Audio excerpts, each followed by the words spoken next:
भगवान श्री कृष्ण के अनुसार अच्छे लोगों के साथ बुरा क्यों होता है?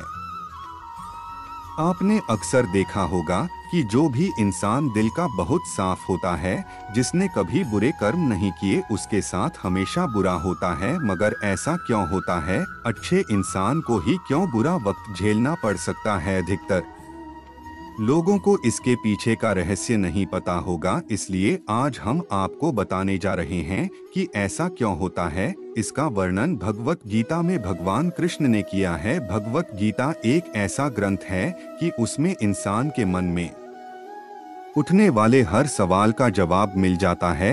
भगवत गीता में वर्णित कथा के अनुसार एक नगर में दो पुरुष रहते थे। पहला व्यापारी जो बहुत ही अच्छा इंसान था, धर्म और नीति का पालन करता था, भगवान की भक्ति करता था और मंदिर जाता था। वह सभी तरह के गलत कामों से दूर रहता था। वहीं दूसरा व्यक्ति जो कि दुष्ट प्रवृत्ति का था, वो हमेशा ही अनीति और अधर्म के काम करता था।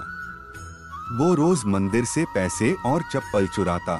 मौजूद सभी लोग उसे भला बुरा कहने लगे। उसका खूब अपमान हुआ। जैसे तैसे वह व्यक्ति मंदिर से बाहर निकला और बाहर आते ही एक गाड़ी ने उसे टक्कर मार दी। वो व्यापारी बुरी तरह से चोटिल हो गया। उसी वक्त उस दुष्ट को एक नोटों से भरी पोटली हाथ लगी। इतना सारा धन देखकर वह दुष्ट खुशी से पागल हो गया और बोला कि आज तो मजा ही आ गया। पहले मंदिर से इतना धन मिला और फिर ये नोटों से भरी पोटली। दुष्ट की यह बात सुनकर वह व्यापारी दंग रह गया। उसने घर जाते ही घर में मौजूद भगवान की सारी तस्वीरें निकाल दी। दोस्तों, यह हमारा चैनल हिंदू धर्म के प्रचार के लिए है, इसलिए आप हमारे चैनल को लाइक कीजिए, सब्सक्राइब कीजिए। भगवान से नाराज होकर जीवन बिताने लगा। सालों बाद जब उन दोनों की मृत्यु हो गई और दोनों यमराज के सामने गए, तो उस व्यापारी ने नाराज स्वर में यमराज से प्रश्न किया कि मैं तो सदैव ही अच्छे कर्म करता था, जिसके बदले मुझे अपमान और दर्द मिला, और इस अधर्म करने वाले दुष्ट को नोटों से भरी पोटली आखिर क्यों?